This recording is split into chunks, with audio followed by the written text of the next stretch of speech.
मित्रों, आज की प्रेस वार्ता में आप सभी का स्वागत है। विगत सप्ताह में संसद में लोकसभा और विधानसभा, राज्यसभा दोनों जगह संविधान को स्वीकार किए हुए 75 साल के मौके पर संविधान की रचना, संविधान निर्माताओं का योगदान और संविधान में प्रस्तावित किए गए आदर्शों पर एक गौरवमयी चर्चा का आयोजन संसद के द्वारा किया गया। वो चर्चा में 75 साल की देश की गौरव यात्रा, विकास यात्रा और उपलब्धियों की भी चर्चा होनी थी। ये तो स्वाभाविक है कि जब लोकसभा में, राज्यसभा में पक्ष और विपक्ष होते हैं तो हर मुद्दे पर लोगों का नजरिया अलग अलग होता है, दलों का नजरिया अलग अलग होता है, वक्ताओं का नजरिया अलग अलग होता है।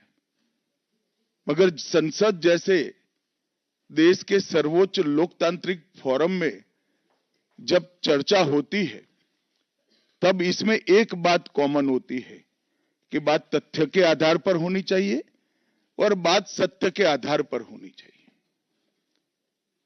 कल से कांग्रेस पार्टी ने जिस तरह से तथ्यों को तोड़ मरोड़ कर रखने का प्रयास किया है, ये अत्यंत निंदनीय है और मैं इसकी निंदा करना चाहता हूं। ये क्यों हुआ? क्योंकि भारतीय जनता पार्टी के वक्ताओं ने संविधान पर, संविधान की रचना के मूल्यों पर और जब जब कांग्रेस या भारतीय जनता पार्टी का शासन रहा तब शासन ने संविधान के मूल्यों का किस तरह से मूल्यांकन किया, संरक्षण किया और संवर्धन किया, इस पर फैक्ट के साथ भारतीय जनता पार्टी के वक्ताओं ने अनेक उदाहरणों के साथ जनता के सामने विषय रखे और उसमें वो तय हो गया कि कांग्रेस पार्टी अंबेडकर जी विरोधी पार्टी है, कांग्रेस पार्टी आरक्षण विरोधी पार्टी है, कांग्रेस पार्टी संविधान विरोधी पार्टी है, कांग्रेस पार्टी ने सावरकर जी का भी अपमान किया, कांग्रेस पार्टी ने आपातकाल डालकर संविधान के सारे मूल्यों की धज्जियां उड़ा दी, नारी सम्मान को भी सालों तक दरकिनार किया, न्यायपालिका का हमेशा अपमान किया, सेना के शहीदों का अपमान किया और भारत की भूमि तक को संविधान तोड़कर विदेशी देशों को देने की हिमाकत कांग्रेस पार्टी के शासन में हुई। जब ये पूरा सत्य उजागर हो गया तब कल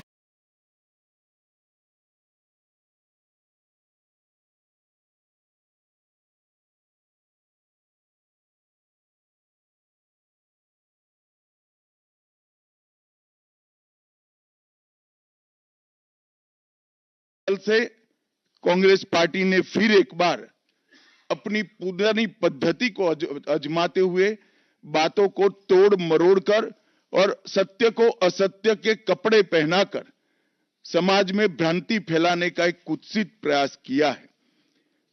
संसद में जब चर्चा हो रही थी, ये सिद्ध हो गया कि बाबा साहेब आंबेडकर का कांग्रेस ने किस तरह से पुरजोश विरोध किया था। बाबा साहब के न रहने के बाद भी किस प्रकार से कांग्रेस ने बाबा साहब को हाशिए पर ढकेलने का प्रयास किया। जब संविधान सभा अपना काम कर चुकी, चुनाव हुआ 1951-52 में और 54 में, दोनों बार कांग्रेस ने बाबा साहब को हराने के लिए कोई कसर नहीं छोड़ी। यहां तक कि फ्रेंडली चुनाव होता है, स्पिरिट वाला चुनाव होता है, ऐसा चुनाव भी नहीं था। विशेष प्रयास किया गया और वो उनकी हार को सुनिश्चित किया गया। जहां तक भारत रत्न देने का सवाल है, कांग्रेस के नेताओं ने कई बार खुद ही अपने आप को भारत रत्न दिए हैं। 55 में नेहरू जी ने खुद को भारत रत्न दे दिया, 71 में इंदिरा जी ने खुद को भारत रत्न दे दिया और 1990 में बाबा साहब को भारत रत्न तब मिला जब कांग्रेस पार्टी सत्ता में नहीं रही और भारतीय जनता पार्टी के समर्थन वाली सरकार थी। 1990 तक कांग्रेस पार्टी बाबा साहब को भारत रत्न न मिले इसका बड़े जतन से प्रयास करती रही, यहां तक कि बाबा साहब की जयंती को भी 100वीं जयंती को भी मनाने का मना ही कर दिया गया। नेहरू जी की अंबेडकर जी के प्रति नफरत जग जाहिर। का मूल्यांकन जवाहरलाल जी किस तरह से करते थे, इससे बड़ा कोई उदाहरण नहीं हो सकता। जब पंडित जी की एक और किताब को पढ़ते हैं, लेटर टू चीफ मिनिस्टर में एक उल्लेख है, बंबई के मेयर ने एक पत्र में बाबा साहब के अंबेडकर के जन्मस्थान महू में उनका स्मारक बनाना चाहिए, ऐसा सुझाव दिया। 18 जून 1959 को पंडित जी ने कहा, सरकार के लिए स्मारक स्थापित करना बिल्कुल सामान्य बात नहीं होगी। आमतौर पर स्मारक निजी पहल से किया जाता है। अपने परिवार के चाहे कोई भी सदस्य हो, नेहरू जी हो, इंदिरा जी हो, संजय गांधी हो, राजीव गांधी हो, कई सारे लोगों के लाखों स्मारक देश के अंदर बनाने वाले परिवार के मुखिया कहते हैं कि आमतौर पर निजी पहल पर स्मारक बनाया जाता है, क्योंकि ये स्मारक B.R. आम्बेडकर जी का था। मित्रों, जब एक दूसरा उदाहरण मैं देना चाहता हूं, एक सर्वदलीय मंत्रिमंडल, पहली देश की कैबिनेट बनी जिसमें बाबा साहेब आम्बेडकर भी सदस्य थे, नेहरू जी प्रधानमंत्री थे। नेहरू जी की किताब selected works of Jawaharlal Nehru में एक और उल्लेख आता है। नेहरू जी के आश्वासन के बावजूद आम्बेडकर जी को कोई महत्वपूर्ण विभाग नहीं दिया गया और ये स्पष्ट इसके अंदर उल्लेख है कि सरकार की नीतियों, विशेषकर विदेश, रक्षा और अनुसूचित जाति और जनजाति से जुड़ी हुई नीतियां और 370 के खिलाफ आम्बेडकर जी थे। जब एक और कांग्रेस पार्टी है, बाबा साहेब आम्बेडकर का कोई स्मारक जब तक कांग्रेस सत्ता में रही बड़ा नहीं बना। जहां जहां विपक्ष की सरकारें आती गई, स्मारक बनते गए। भारतीय जनता पार्टी की सरकारों ने और नरेंद्र मोदी जी की सरकार ने बाबा साहब के जीवन के संबंधित पंच तीर्थ का विकास किया। मध्य प्रदेश में महू, लंदन में वो स्थान जहां बाबा साहब पढ़ते थे, नागपुर में दीक्षा भूमि, दिल्ली में महापरिनिर्वाण स्थान और महाराष्ट्र के मुंबई में स्थित चैत्य भूमि का विकास करने का काम भारतीय जनता पार्टी की सरकारों ने किया। 19 नवंबर 2015 को नरेंद्र मोदी जी ने आम्बेडकर जी के सम्मान में 26 नवंबर को संविधान दिन घोषित किया। डॉक्टर आम्बेडकर इंटरनेशनल सेंटर की स्थापना भी की। 2018 में प्रधानमंत्री नरेंद्र मोदी जी ने महापरिनिर्वाण स्थल पर डॉक्टर आम्बेडकर स्मारक का उद्घाटन किया, जो लगभग 2 एकड़ में फैला है। मित्रों, मैं आज जब आप सबके सामने उपस्थित हुआ हूं, तब राज्यसभा में मेरे बयान को तोड़ मरोड़ कर पेश किया गया। मेरा मीडिया के सभी मित्रों से आग्रह है, कांग्रेस ने सार्वजनिक जीवन में ये जो पद्धति की है कि बयानों को तोड़ मरोड़ कर पेश करना, हो हल्ला मचाना और भ्रांति खड़ी करना। पहले उन्होंने नरेंद्र मोदी जी के भी एडिटेड बयानों को सार्वजनिक किया। चुनाव जब चल रहा था, मेरे बयान को AI का उपयोग कर एडिट किया गया और पूरे देश में इसको प्रसारित करने का घृणित काम किया गया। और आज अंबेडकर जी के लिए मेरी बात को तोड़ मरोड़ कर वो पेश कर रहे हैं। मैं स्पष्टता के साथ कहना चाहता हूं, मीडिया को विनती भी करना चाहता हूं कि मेरा पूरा बयान जनता के सामने रखिए। मैं वो पार्टी से आता हूं जो पार्टी कभी अंबेडकर जी का अपमान नहीं कर सकती। पहले जनसंघ और फिर भारतीय जनता पार्टी ने हमेशा अंबेडकर जी के सिद्धांतों के आधार पर चलने का प्रयास किया है। जब जब भारतीय जनता पार्टी शासन में रही, अंबेडकर जी के सिद्धांतों का हमने प्रचार किया है। आरक्षण को और मजबूत करने का काम भारतीय जनता पार्टी ने किया है। इन्होंने जिस प्रकार से आरक्षण को भी विरोध किया वो भी हम सब जानते हैं। पिछड़ा वर्ग आयोग, काका साहेब कालेलकर आयोग 53 में बना, 55 में रिपोर्ट आई, आज तक वो रिपोर्ट को लागू नहीं किया गया। 31 दिसंबर 1980 को मंडल आयोग बना, मंडल आयोग की रिपोर्ट आई। 80 में इंदिरा जी ने मंडल आयोग को ठंडे बस्ते में डाल दिया। 90 में जब गैर कांग्रेसी सरकार आई तब मंडल आयोग की रिपोर्ट लागू हुई। उस वक्त राजीव गांधी विपक्ष के नेता थे और जब मंडल आयोग की रिपोर्ट लागू हुई, प्रस्ताव संसद में आया, राजीव जी ने अपने जीवन का सबसे लंबा भाषण ओबीसी के आरक्षण का विरोध करने के लिए किया। आज मैं फिर से एक बार आग्रह के साथ मीडिया को बताना चाहता हूं, सच्चाई को जनता तक पहुंचाना चाहिए। मेरी पूरी बात बहुत स्पष्टता के साथ, कोई कंफ्यूजन के बगैर राज्यसभा के रिकॉर्ड पर है। आज भारतीय जनता पार्टी के सैकड़ों कार्यकर्ताओं ने ट्वीट कर भी इस सत्य को लोगों के बीच में पहुंचाया है। और जिन्होंने जीवन भर बाबा साहेब का अपमान किया, जिन्होंने जीवन भर बाबा साहब के सिद्धांतों को दरकिनार किया, जिन्होंने जब तक सत्ता में रहे बाबा साहब को भारत रत्न मिलने नहीं दिया, जिन्होंने जब तक सत्ता पर रहे आरक्षण के सिद्धांतों की धज्जियां उड़ाई, वो लोग आज बाबा साहेब आंबेडकर के नाम पे भ्रांति फैलाना चाहते हैं। मैं कांग्रेस के अध्यक्ष खरगे जी को भी कहना चाहता हूं, खरगे साहब, आपका तो कम से कम दायित्व बनता है, क्योंकि आप उस वर्ग से आते हो जो वर्ग के लिए बाबा साहब आंबेडकर जी ने पूरा जीवन समर्पित किया। आपने कम से कम कांग्रेस के एक कुत्सित प्रयास में सपोर्ट नहीं करना चाहिए था। मुझे बड़ा दुख है कि आप भी राहुल गांधी जी के दबाव में इसके अंदर शामिल हुए हो। मित्रों, आज जब हम सब यहां बैठे हैं, मैं फिर से एक बार कहना चाहता हूं, कांग्रेस के पास इस संविधान के ऊपर की चर्चा में बाबा साहेब आंबेडकर विरोधी कांग्रेस है, इसका कोई जवाब नहीं बचा।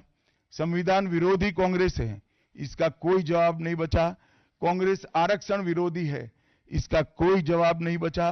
कांग्रेस सावरकर विरोधी है, इसका भी कोई जवाब नहीं बचा। कांग्रेस ओबीसी विरोधी है, उसका भी कोई जवाब नहीं बचा। आपातकाल का पाप कांग्रेस के ही समय में हुआ, इसका भी कोई जवाब नहीं बचा। नारी सम्मान का विरोध भी कांग्रेस ने ही किया, वो प्रस्तापित हो गया। न्यायपालिका का अपमान ही कांग्रेस ने ही किया, वो भी प्रस्तापित हो गया।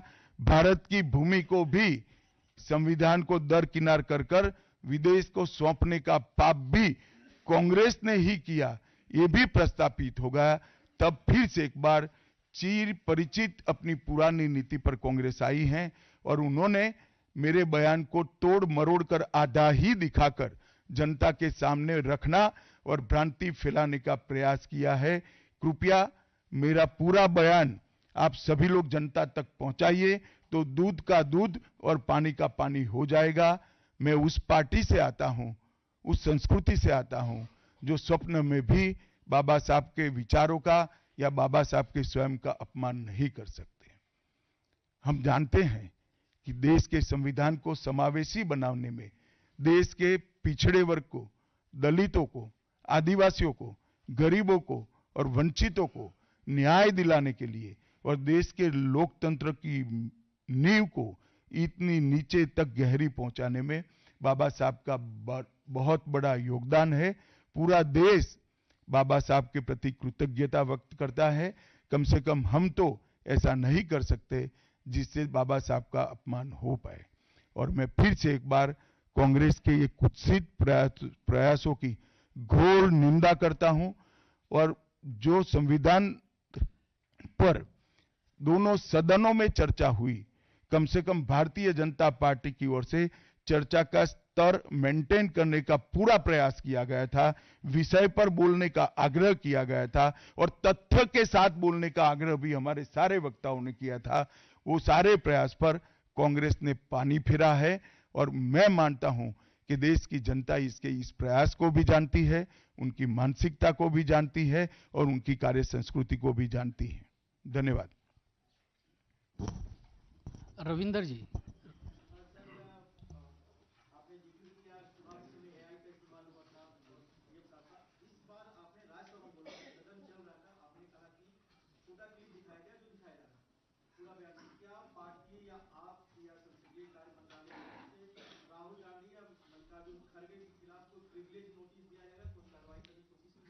देखिए, मैं पार्लियामेंट के बारे में बाहर जवाब नहीं दे सकता, परंतु मैं इतना जरूर कह सकता हूं कि इसके सारे legal option Bharatiya Janata party तरासेगी। Parliament के अंदर और पार्लियामेंट के बाहर क्या लीगल एक्शन हो सकते हैं, वो सारी संभावनाओं को तराशकर भारतीय जनता पार्टी निर्णय करेगी। आनंद पांडे जी।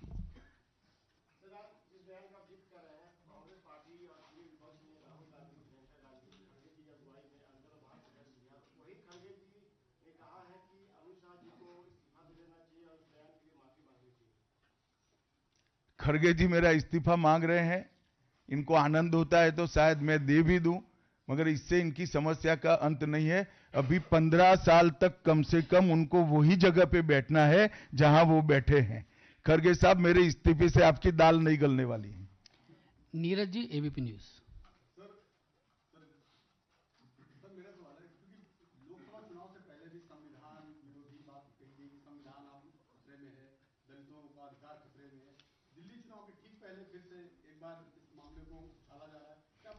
नीरज जी, आप भूल रहे हैं बीच में हरियाणा और महाराष्ट्र का चुनाव हो गया है और उन्होंने लहराया हुआ संविधान अंदर से कोरा था। संविधान प्रेम इनका कितना खोखला है वो एक्सपोज हो चुके हैं। एक झूठ बार बार नहीं चल सकता है, अंततोगत्वा सत्य जनता तक पहुंचता ही है। ऐश्वर्या पालीवाल, आज तक।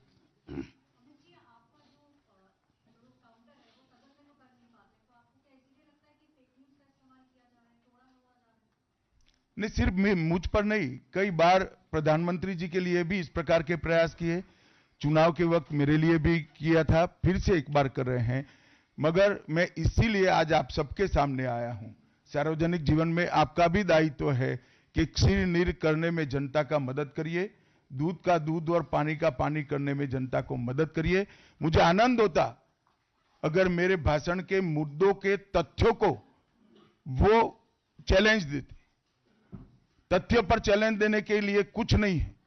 मैंने भाषण का एक एक शब्द तथ्यात्मक है और इतिहास से गर्भ से बाहर आया हुआ है, इसलिए वो इस प्रकार से मेरे भाषण को एडिट कर कर इसको गलत अर्थ निकालकर इस प्रकार का प्रयास करें।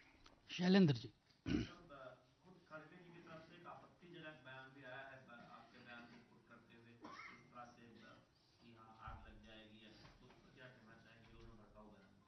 मुझे लगता है आप मेरी प्रेस को अच्छे से कवर करिए, कुछ नहीं होगा। प्रज्ञा कौशिक।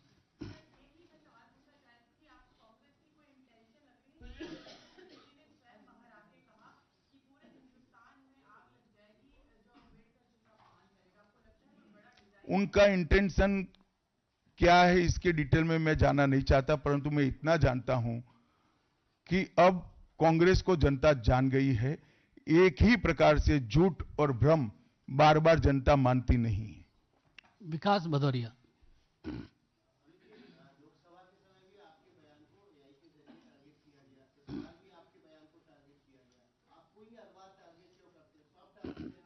भाई आपका सवाल गलत जगह पे, ये कांग्रेस कार्यालय में पूछने का सवाल है, मुझे क्यों पूछ रहे हो? यतेंद्र जी, यतेंद्र।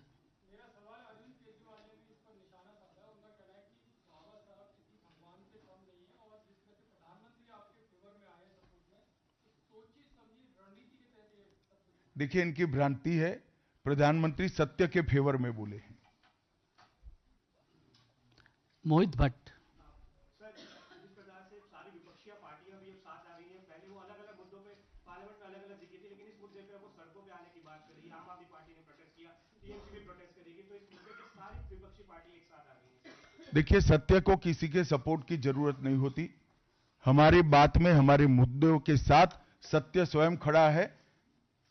सत्य सबके साथ सत्य ही रहता है, कितने भी लोग साथ में आए, इससे सत्य को कोई फर्क नहीं पड़ता। कृष्ण मोहन शर्मा। सर, कृष्ण मोहन शर्मा, भारत एक्सप्रेस से। आज एक बहुत आश्चर्यजनक बात ये हुई कि जो कभी कहते थे कि मैं संविधान को नहीं मानता, मैं एनार्किस्ट हूं, मुझे जनता ने संविधान के लिए नहीं अरविंद केजरीवाल को वोट दिया है, वो भी आपकी आलोचना कर रहे थे और कह रहे थे कि बाबा साहब भीमराव अम्बेडकर का बड़ा अपमान किया है। चलो, कम से कम मेरे कारण अरविंद केजरीवाल जी संविधान का और बाबा साहब का सम्मान करने लगे, वो आनंद का विषय है। संजय जी। सर, आपका भाषण सभी ने देखा था, सुना था, उस समय कोई सी चीज सामने नहीं आई थी, लेकिन उसके बाद से जैसे जब आपकी स्पीच जब खत्म हो गई, जब बाहर निकले, उसके बाद में सोशल मीडिया पर जिस तरीके से एक के बाद चीजें आने लगी, उस समय आपको लगा था कि सीधे आप ही पे अटैक कर रहे हैं। शायद आप भूल रहे हैं कि राज्यसभा में श्री राहुल गांधी नहीं बैठते हैं। राहुल गांधी राज्यसभा, लोकसभा में बैठते हैं। आमोद जी। सर, आपने इस भाषण के खिलाफ प्रिविलेज का नोटिस दिया है डायरेक्ट ब्रायन ने राज्यसभा। क्या प्रिविलेज का मामला इसमें बनता है? मुझे क्या मालूम, हो तो स्पीकर साहब ने तय करना पड़ेगा, सभापति जी तय करेंगे। मोहित, सॉरी, अमित। सर, खड़गे जी ने ये भी कहा कि आपको लगातार डिफेंड किया गया था टीएमसी ओसीपी इस बयान के बाद, और देश में जगह जगह लोगों में गुस्सा है। मुझे लगता है कि खड़गे जी ने आत्मनिरीक्षण करने की जरूरत है।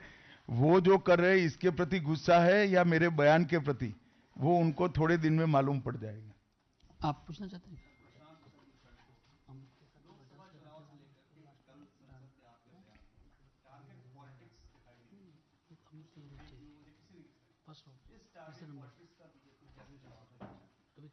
नहीं, बीजेपी को टारगेट कर रहे हैं वो सही है, क्योंकि जनता के फैसले लगातार बीजेपी के पक्ष में आ रहे हैं। इसका उनके पास ना कोई काट है ना कोई तोड़ है, इसलिए जनता के फैसले के बाद ईवीएम पर सवाल उठाते हैं। जनता के फैसले के बाद खुशफहमी में रहते हैं कि हारने के बाद भी कि हम जीते हैं, और जनता के फैसले के बाद भी फिर से एक बार भ्रांति फैलाने का प्रयास करते हैं, परंतु जनता सब जानती है। अंतिम सवाल रविकांत जी।